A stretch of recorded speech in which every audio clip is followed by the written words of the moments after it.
Deus eterno, Deus, nós te louvamos, nós te exaltamos, porque o Senhor é Deus bendito eternamente. Te rendemos graças, ó Deus, por estar aqui, para mais uma vez aprender de Ti, da Tua palavra, que o Teu Espírito nos conduza em toda a verdade. Permita-me, Senhor, ser instrumento de edificação e de louvor ao Teu nome. Em nome do Senhor Jesus Cristo, que o Teu Espírito Santo nos ajude na interpretação e na aplicação da Tua palavra, Senhor. Em nome do Senhor Jesus. Amém? As perguntas anteriores, eu dei quatro questões. Primeira questão: que tipo de julgamento é exercido quando o crente faz um exame pessoal de si mesmo? Não ouvi.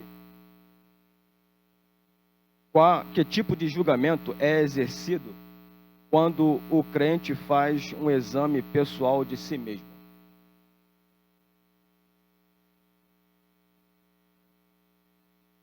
A base é essa aí, essa referência, mas tem uma palavra técnica, um termo técnico. Não. Que tipo de julgamento é exercido quando o crente faz um exame pessoal de si mesmo?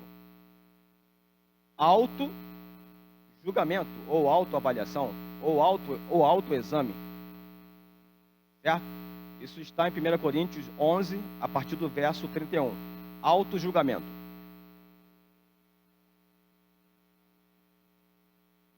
Não. É aquilo que deve ser feito agora por nós.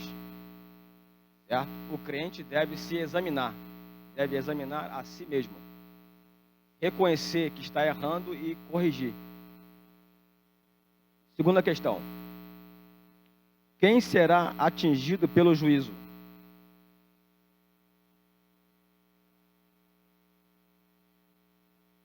De um modo em geral, em certos aspectos, em alguma medida, todos nós, tá certo? Mas com relação à salvação, certo? Nós que estamos em Cristo não seremos condenados. Então, no decorrer do nosso caminhar cristão, nós podemos sofrer juízo, sim, certo? E até a questão do autojuízo que o crente deve fazer. Então, em alguma medida, em certos aspectos, todos nós sofremos juízo. Agora, quanto à salvação, certo? Nós não seremos condenados pelo fato de estarmos em Cristo. Amém?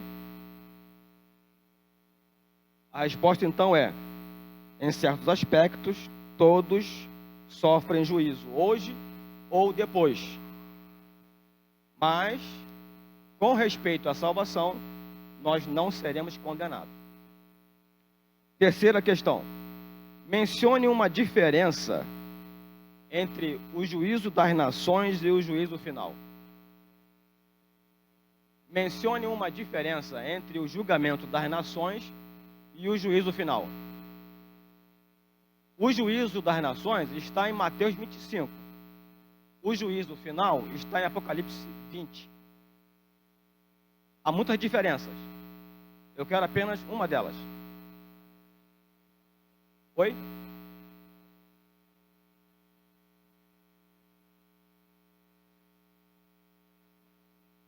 Sim.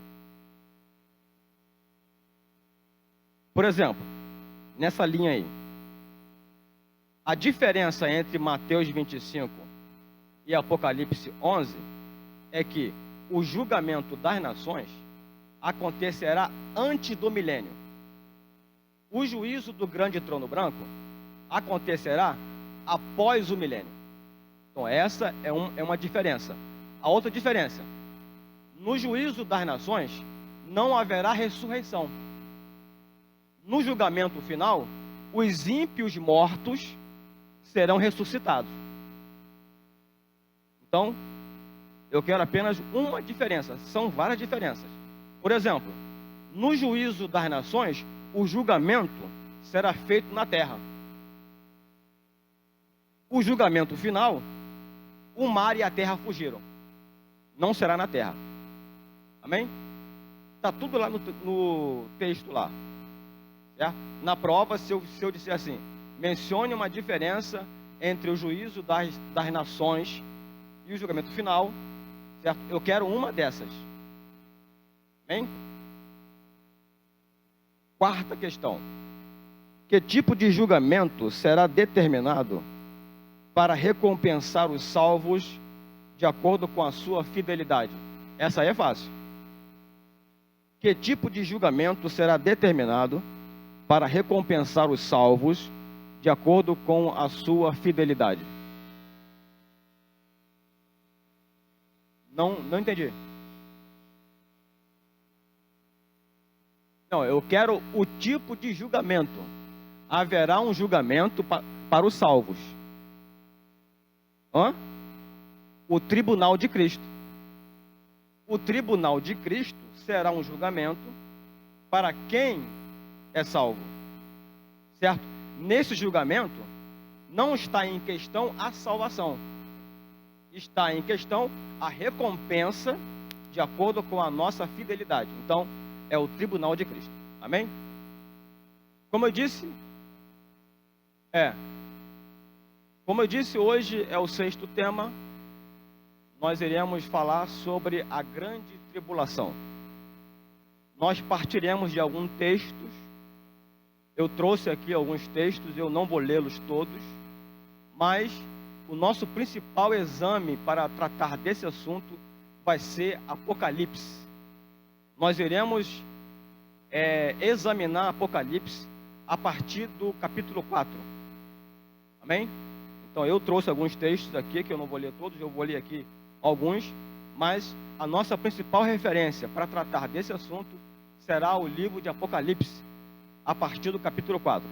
Vamos ler inicialmente Mateus 24, de 15 a 21.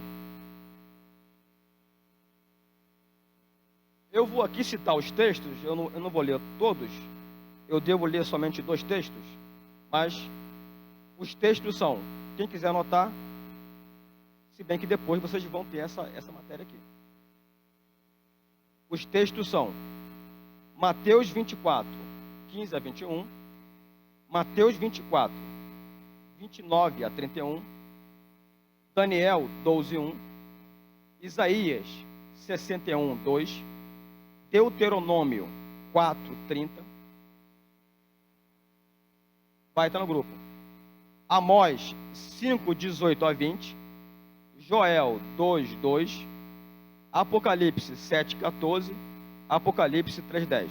Eu vou ler agora Mateus 24, 15 a 21. Vamos ler. Quando, pois, virdes o abominável da desolação, de que falou o profeta Daniel no lugar santo, quem lê e entenda.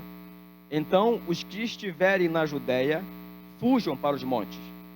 Quem estiver sobre o eirado, não desça a tirar de casa alguma coisa. E quem estiver no campo, não volte atrás para buscar a sua capa.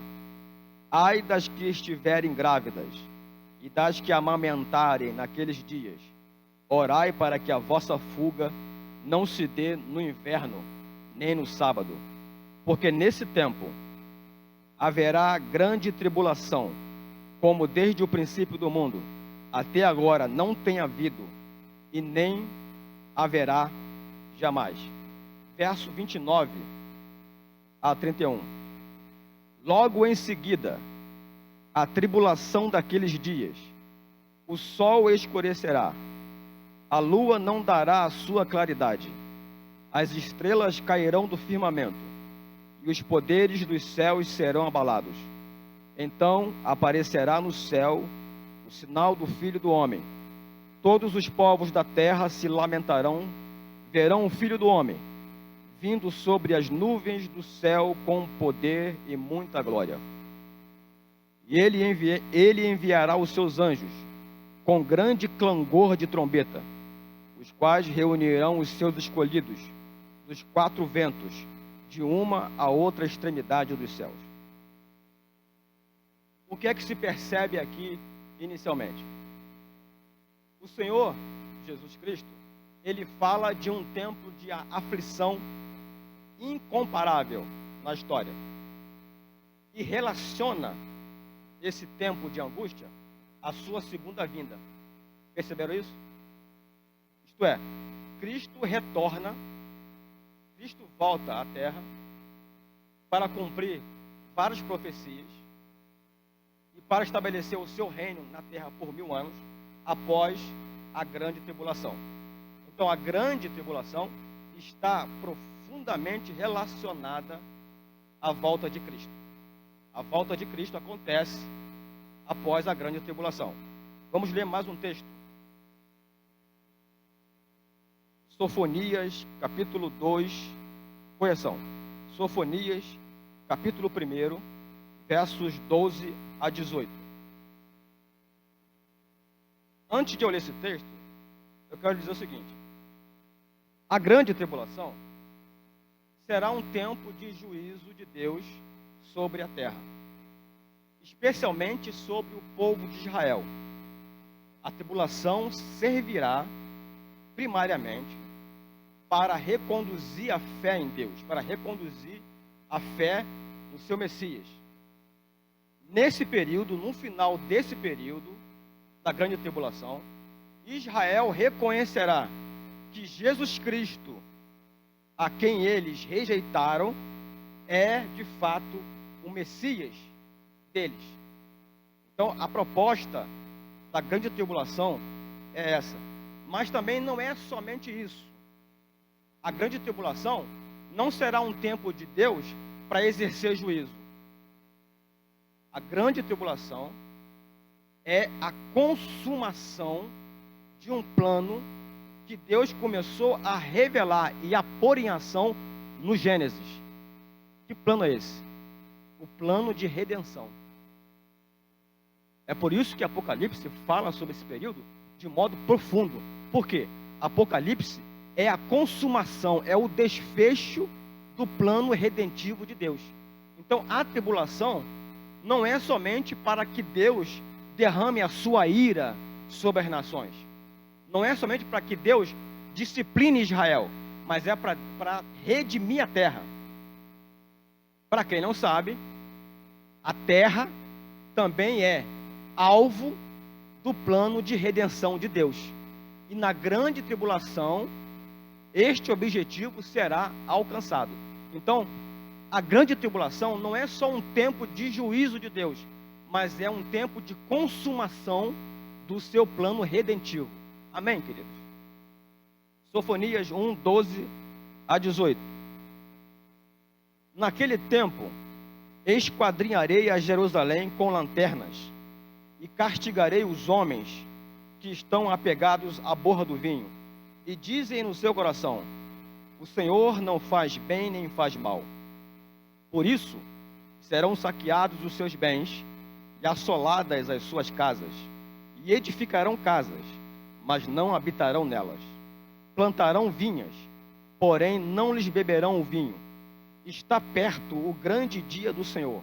Está perto e muito se apressa. Atenção, o dia do Senhor é amargo, e nele clama até o homem poderoso. Aquele dia é dia de indignação, dia de angústia, e dia de alvoroço e desolação, dia de escuridade e negrume, dia de nuvens e densas trevas, dia de trombeta e de rebate contra as cidades fortes e contra as torres altas. Trarei angústia sobre os homens, e eles andarão como cegos, porque pecaram contra o Senhor, e o sangue deles se derramará como pó, e a sua carne será atirada como esterco. Nem a sua prata, nem o seu ouro os poderá livrar do dia da indignação do Senhor. Mas pelo fogo do seu zelo, a terra será consumida, porque certamente fará destruição total e repentina de todos os moradores da terra. Então, a grande tribulação será um tempo de aflição sem precedentes.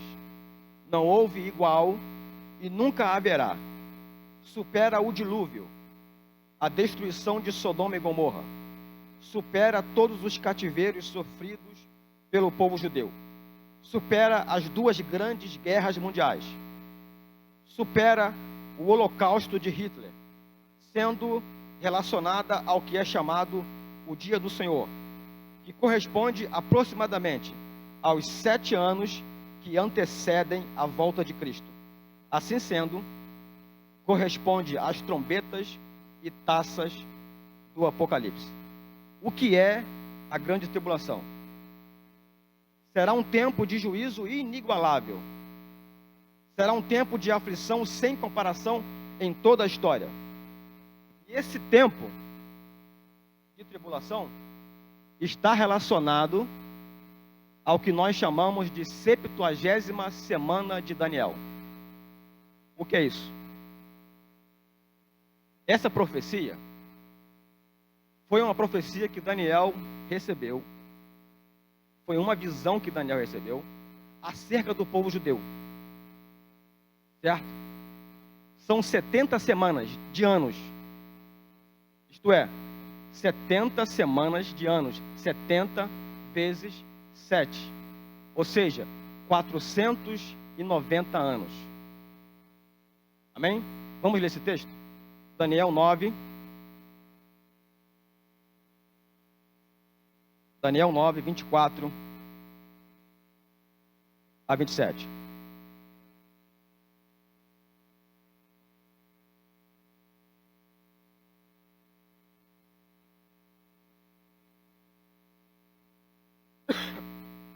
Então, a grande tribulação, ela está relacionada a essa profecia, as 70 semanas.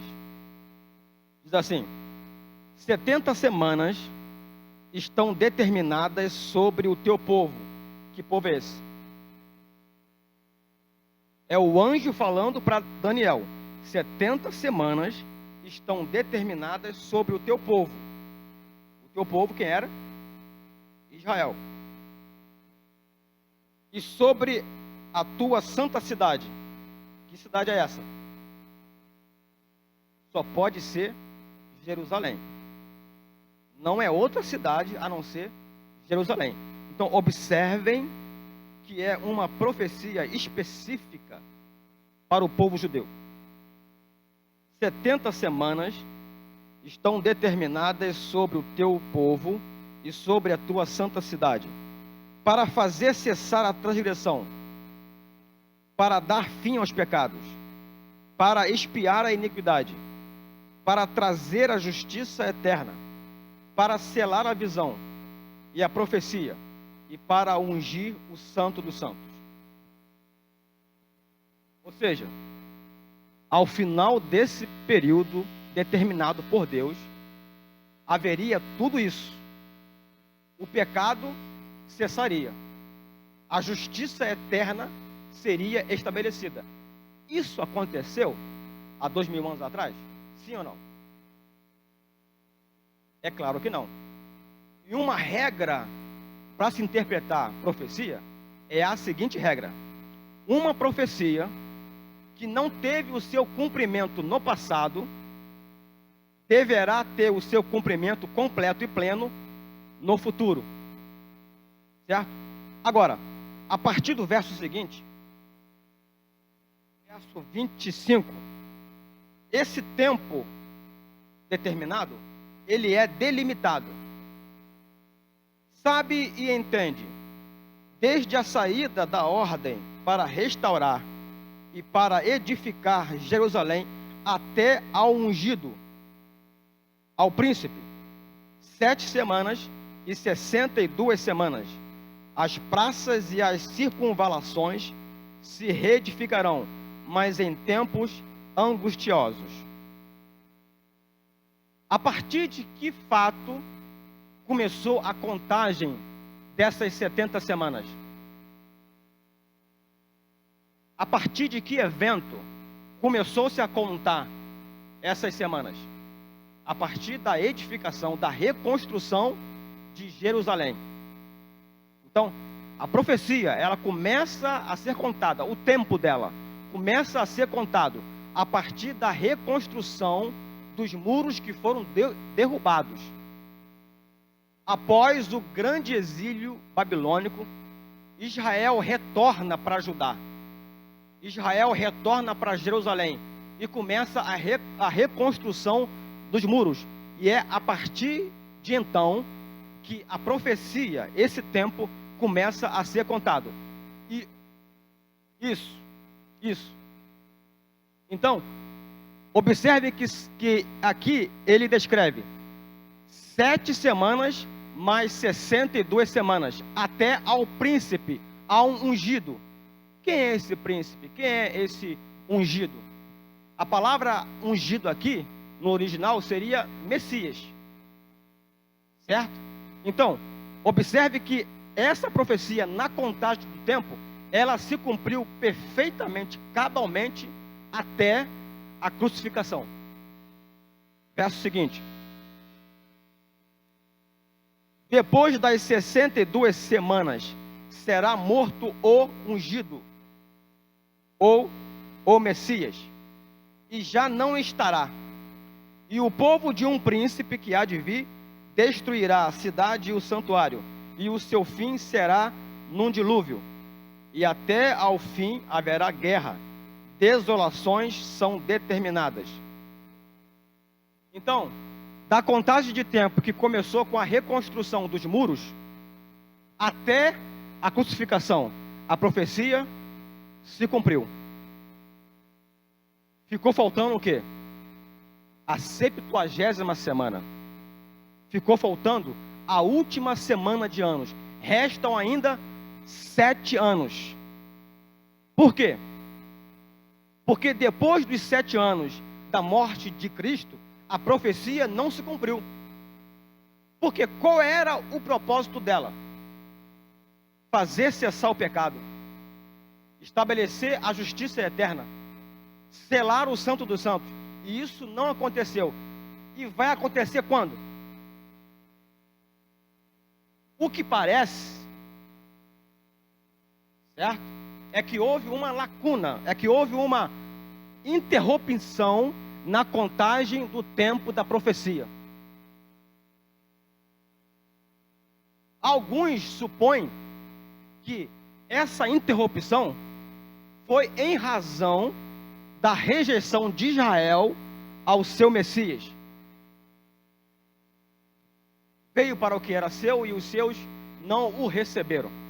Mas a todos quantos o receberam, deu-lhes o poder de serem feitos filhos de Deus, a saber, aos que creem no seu nome. Em Atos 15, Tiago, ele vai dizer que Deus está no tempo presente, de acordo com a profecia de Amós, Deus está levantando um povo entre os gentios para o seu nome. Observe que a profecia, o tempo decorrido, ele parou de ser contado. Houve uma lacuna, houve uma interrupção. E Deus se volta às nações gentílicas. A igreja, ela está sendo edificada a partir de então. Ela vem sendo construída a partir de então. E na sua maioria é formada por gentios. E Paulo vai dizer que os gentios chegará ao ponto de atingir a sua plenitude, e aí Deus se volta para Israel. Tá certo? Deus voltará a tratar com Israel como nação. Aí a profecia volta a contar o tempo. Então restam ainda 7 anos. Então a grande tribulação, ela está relacionada a esses 7 anos que faltam ainda. A grande tribulação está relacionada à 70ª semana de Daniel. E há 2 linhas de pensamento. Alguns dizem que a grande tribulação terá o período exato correspondente à 70ª semana de Daniel. Ou seja, a grande tribulação terá 7 anos. Mas há uma linha de pensamento que diz que haverá entre o arrebatamento e a volta de Cristo haverá um período de 10 anos e meio. 3 anos e meio, que corresponde aos 6 primeiros selos.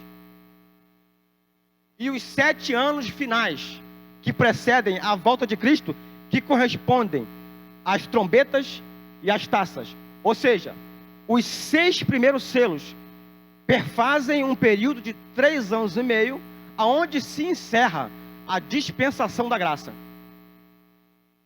E os 7 anos finais, que correspondem aos 7 anos da profecia, que também é chamado de o dia do Senhor. Então, há essas duas linhas. Entre o arrebatamento e a volta de Cristo, haverá 7 anos ou 10 anos e meio.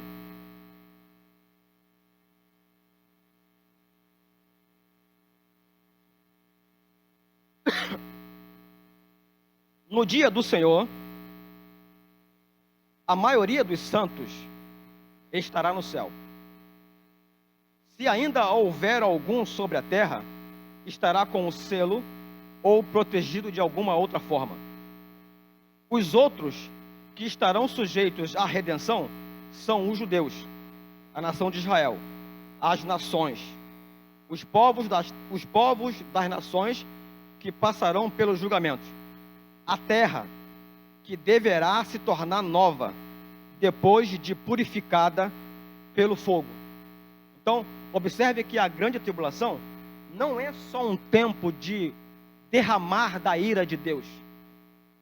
É um tempo em que Deus vai estar consumando o seu plano de redenção. E a terra é alvo desse plano.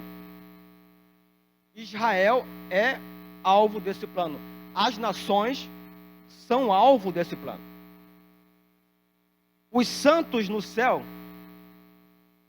observem bem isso aqui.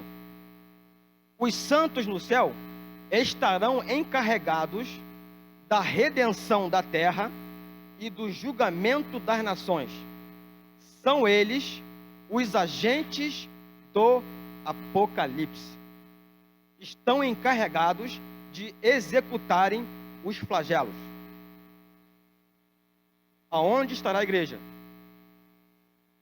E o que ela vai estar fazendo? Os agentes de Apocalipse que nós vemos, a partir do capítulo 4 em diante, não são anjos. Nós veremos posteriormente, a partir da análise do capítulo 4, quase que verso a verso, que esses elementos que aparecem não são anjos. São os santos arrebatados. Portanto, nós temos 3 elementos sujeitos à redenção e 3 grupos de indivíduos com 3 expressões que se aplicam a eles. Os judeus, a 70ª semana de Daniel. As nações, o dia do Senhor. Os santos, as trombetas e as taças. Por quê? As trombetas e as taças serão executadas pelos santos. Os santos arrebatados estarão com a tarefa de administrar esse juízo de Deus sobre as nações. A 70ª semana de Daniel traz a redenção a Israel. O dia do Senhor prepara as nações para o reinado de Cristo. Os 7 últimos flagelos, trombetas e taças, purificam a terra das consequências do pecado e a preparam para a reconstrução durante o milênio, quando ela se tornará perfeita como teria sido se Adão não tivesse pecado. Primeiro ponto. Quem estará presente? Ou seja, quem vai participar da grande tribulação? Onde estará a igreja? Nós temos 3 correntes de interpretação que nós já vimos anteriormente. A primeira é a visão pós-tribulacionista. A segunda, a visão mesotribulacionista. E a terceira, que é a que nós aceitamos, a visão pré-tribulacionista. Há muitas referências que servem de fundamento para crermos em um arrebatamento antes da grande tribulação. Por exemplo, Apocalipse 3:10.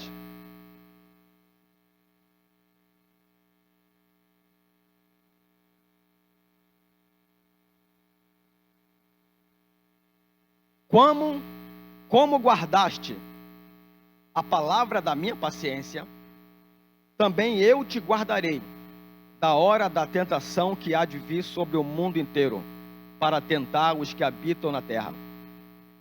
1 Tessalonicenses 1:10. E esperar dos céus a seu Filho, a quem ressuscitou dentre os mortos, a saber, Jesus, que nos livra da ira futura. Romanos 5:9. Logo muito mais agora, tendo sido justificados pelo seu sangue, seremos por ele salvos da ira. 1 Tessalonicenses 5:9. Porque Deus não nos destinou para a ira, mas para a aquisição da salvação por nosso Senhor Jesus Cristo. Então, há muitas referências que servem de base para uma crença pré-tribulacional. É típico do caráter de Deus livrar os seus dos juízos por ele executados, assim como foi com Noé e Ló. A igreja deve ser retirada para a manifestação do anticristo. 1 Tessalonicenses 2, de 3 a 8. Isto é, o anticristo não se manifestará com a igreja aqui presente. Para que aconteça a manifestação do anticristo, a igreja deverá ser retirada. Quem estará presente? Onde estará a igreja? A igreja invisível não estará presente. Nesses últimos dias, temos profeticamente dois tipos de igreja, como descreve Apocalipse: Filadélfia e Laodiceia. A igreja de Filadélfia é o tipo de igreja que será arrebatada, e Laodiceia é o tipo de igreja que estará presente na grande tribulação, assim como todos aqueles que rejeitaram o convite de salvação em Cristo Jesus. Então, observe que Apocalipse traz a narrativa de 7 igrejas históricas que representam a igreja como um todo, em 7 períodos históricos e proféticos. E as 2 últimas igrejas são as igrejas dos últimos dias: Filadélfia e Laodiceia. O número 7, aqui, ele é tanto um número literal, porque literalmente existiram 7 igrejas, mas também é um número simbólico, é um número representativo. Essas igrejas estão aqui representando a igreja como um todo, em 7 períodos históricos e proféticos. O número 7 não é, como se dizem, o número da perfeição. Em alguma medida, o número 7 é um número da perfeição. Mas antes de ser o número da perfeição, o número 7 é o número da completude. É o número da totalidade. O número 7 aponta para um ciclo. Isto é, o número 7 apontam para as coisas que se completam. Por exemplo, uma semana tem 7 dias. Após o Shabat, isto é, após o 7º dia, começa outro ciclo. Observe que o número 7 é o número da completude e não meramente da perfeição. É claro que a perfeição pode ser simbolizada pelo número 7. Por quê? Satanás tem 7 cabeças. Ele é perfeito? Não.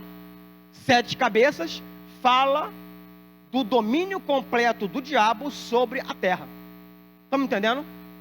Que o número 7, ele é, antes de tudo, o número da completude. É o número de coisas que se completam. Então, nós vemos do capítulo 1 ao capítulo 3 de Apocalipse, 7 igrejas históricas que representam a igreja como um todo, em 7 períodos proféticos e históricos. Para a igreja de Filadélfia, o Senhor Jesus se identifica como aquele que tem a chave de Davi, que abre e ninguém fecha, e que fecha e que ninguém abre. Em razão de Filadélfia ser fiel à palavra, em razão de Filadélfia não se desviar da palavra e não negar o seu nome, ela recebe a aprovação e a promessa de ser resguardada da hora da aprovação que há de vir sobre o mundo inteiro. E para esta igreja, o Senhor Jesus se identifica como aquele que tem a chave de Davi. Capítulo 3. Esta chave de Davi é a mesma do capítulo 1. Eu sou aquele que vive. Estive morto, mas eis que estou vivo pelo século dos séculos, e tenho nas mãos as chaves da morte e do inferno. Trata-se da mesma chave. O que isso quer dizer? Isso está muito bem alinhado com o que disse Jesus: eu sou a ressurreição e a vida. Quem crê em mim, ainda que esteja morto, viverá. E todo aquele que vive e crê em mim, nunca morrerá. Sabe o que é isso? É com essa chave, é com essa autoridade que ele se identifica a igreja de Filadélfia. Os que morreram em Cristo serão ressuscitados, porque ele tem a chave que ele abre e ninguém fecha. E os vivos, os que ficarmos, seremos transformados, porque ele tem a chave. Ele abre e ninguém fecha. Os que não morrerem não passarão pela morte. É isso que esse texto quer dizer.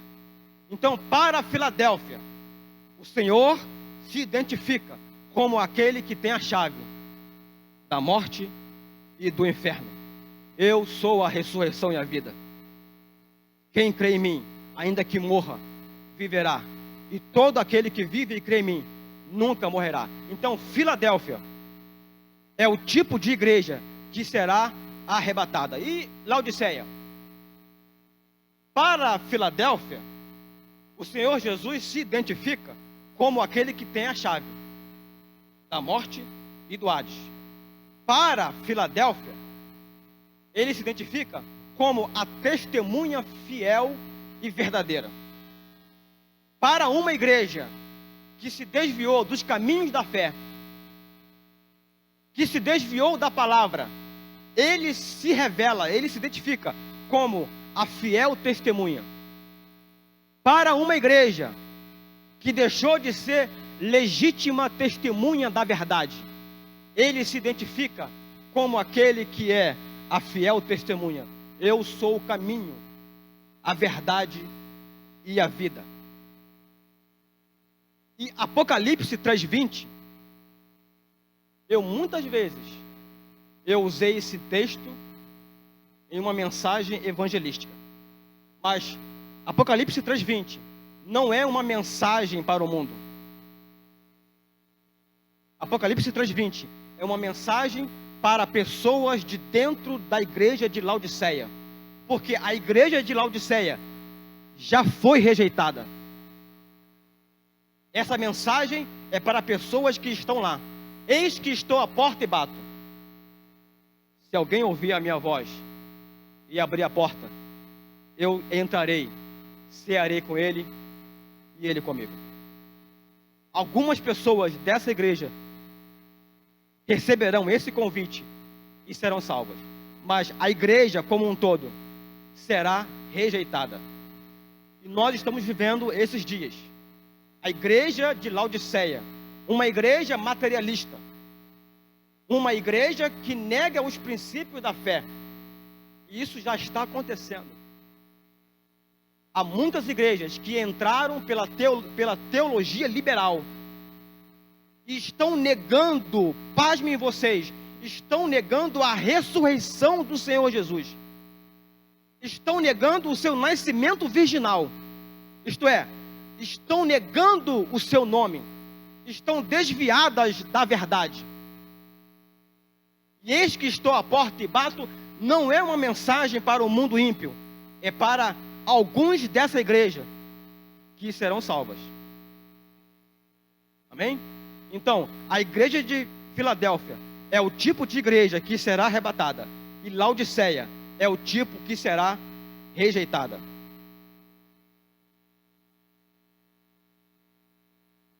Enfim,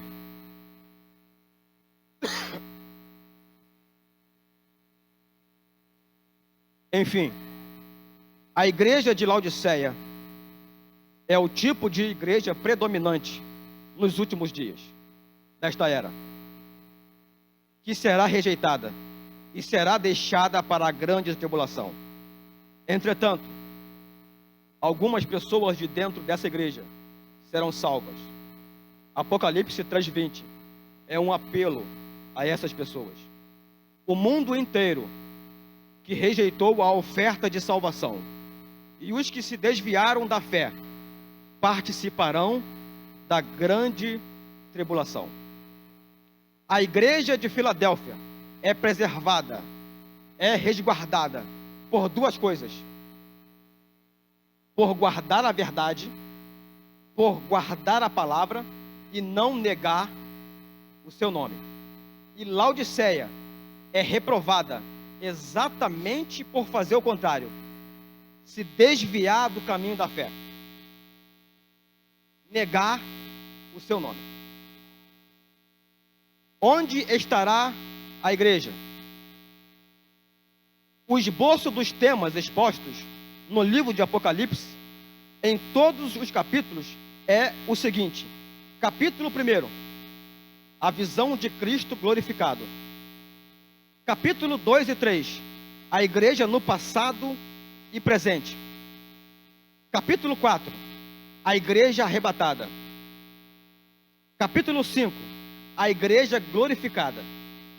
Capítulo 6 ao capítulo 18, a grande tribulação. Capítulo 19, a volta pessoal de Jesus em glória. Capítulo 20, o milênio e o juízo final. E capítulo 21 e 22, o perfeito estado eterno. Agora, como eu disse, vamos agora examinar Apocalipse 4 em diante. A grande tribulação, ela é perfeitamente descrita a partir desses capítulos. 4, vamos ler capítulo 4, verso 1.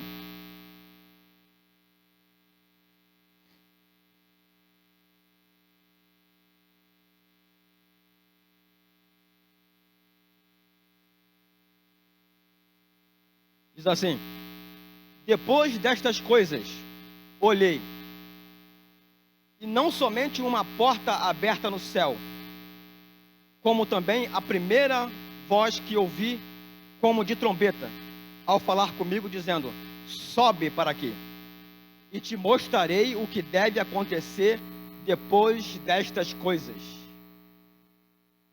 Depois destas coisas. Que coisas são estas?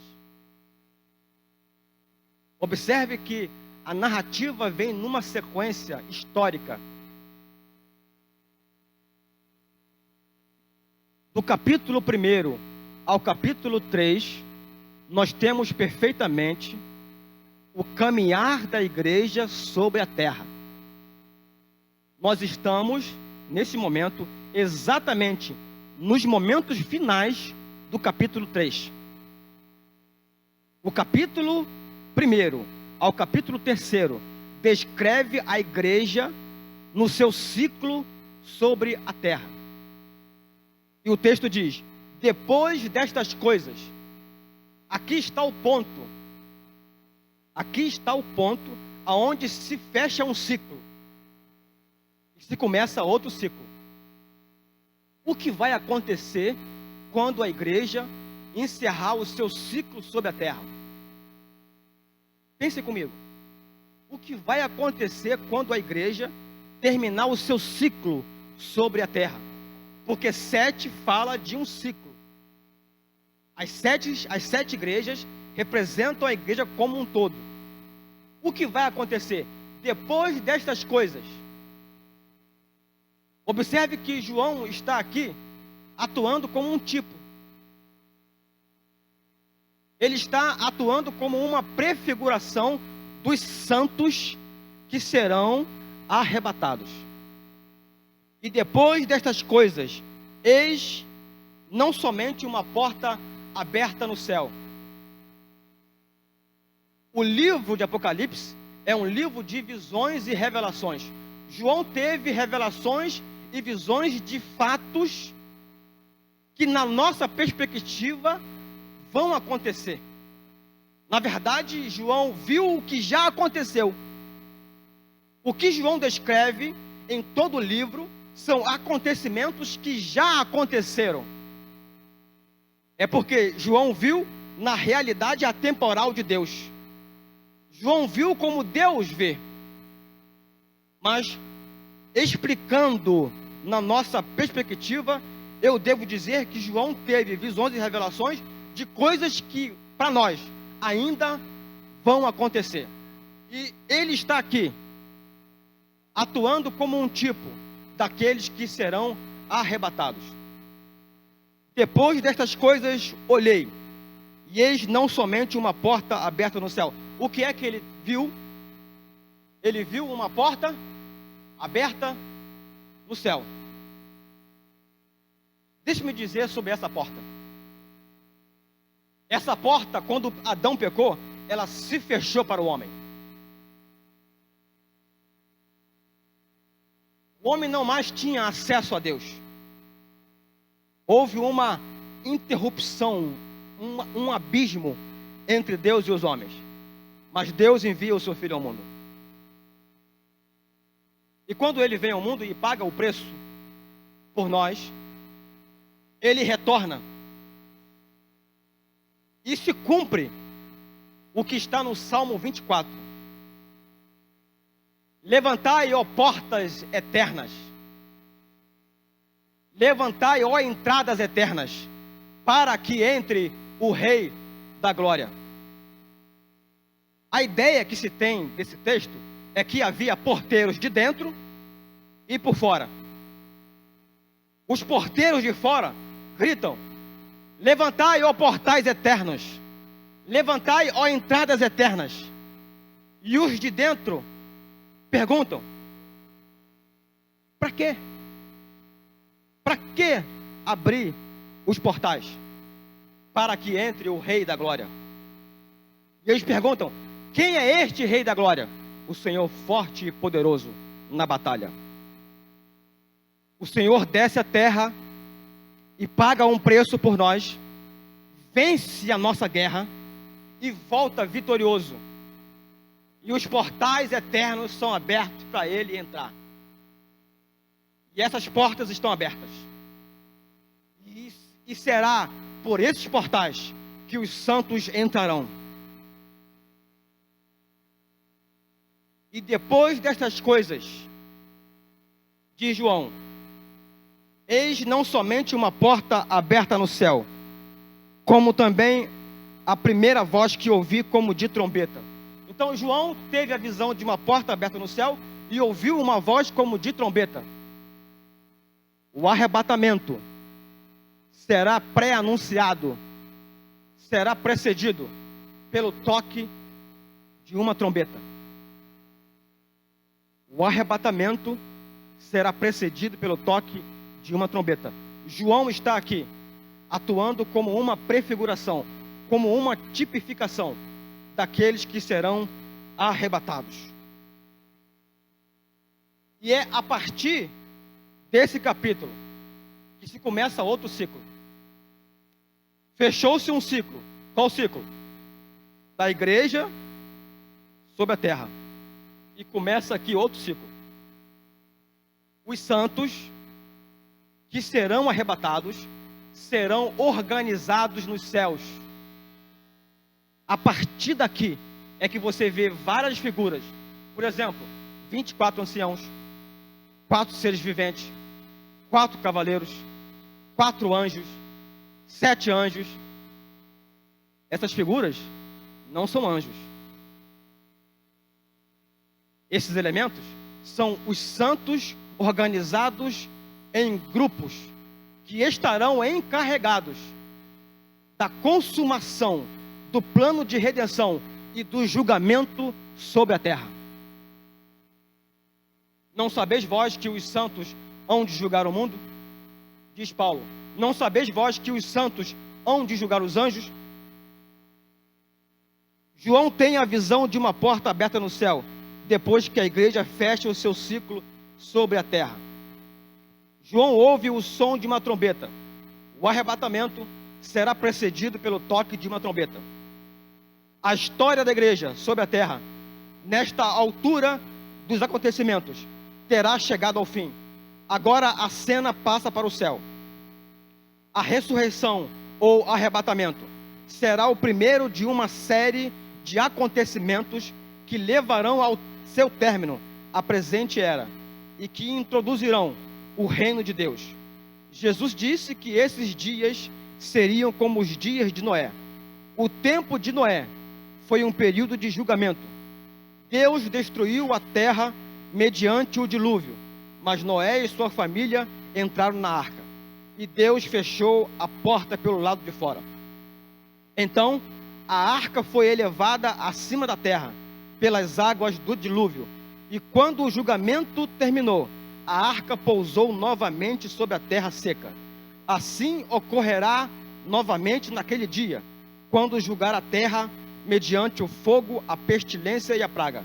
Os fiéis serão tirados do mundo e escaparão à tribulação. Terminado esse período, entretanto, voltarão à terra juntamente com Cristo. Então, a igreja será arrebatada antes desse período terrível de julgamento que há de vir sobre a terra. É muito possível que o arrebatamento aconteça em um período de aparente paz e prosperidade. Se esse pensamento estiver correto, se essa interpretação estiver correta, a pandemia vai cessar. E vamos ter ainda um período de tranquilidade e paz. E as pessoas andarão dizendo: estamos vivendo dias tranquilos, estamos vivendo dias prósperos. E quando andarem dizendo paz e segurança, eis que lhes sobrevirá repentina destruição. E é dessa repentina destruição que a igreja será resguardada, que a igreja será salva. Amém? Eu vou encerrar por aqui, o meu tempo já acabou. Falta muito ainda. Na próxima aula, então, nós vamos continuar examinando esse capítulo e vamos adentrar no capítulo 5, capítulo 6, capítulo 7, capítulo 8, que falam com muita especificidade sobre este período. O capítulo 4 e o capítulo 5 devem ser entendidos como um evento só. A igreja está aqui no capítulo 4 sendo organizada em grupos. Com que propósito? Administrar o plano de redenção, ou seja, terminar o plano de redenção e executar os julgamentos de Deus sobre a terra. É claro que nós seremos administradores e Cristo, como cordeiro, como leão, estará conduzindo toda esta obra. Amém? Estamos encerrados.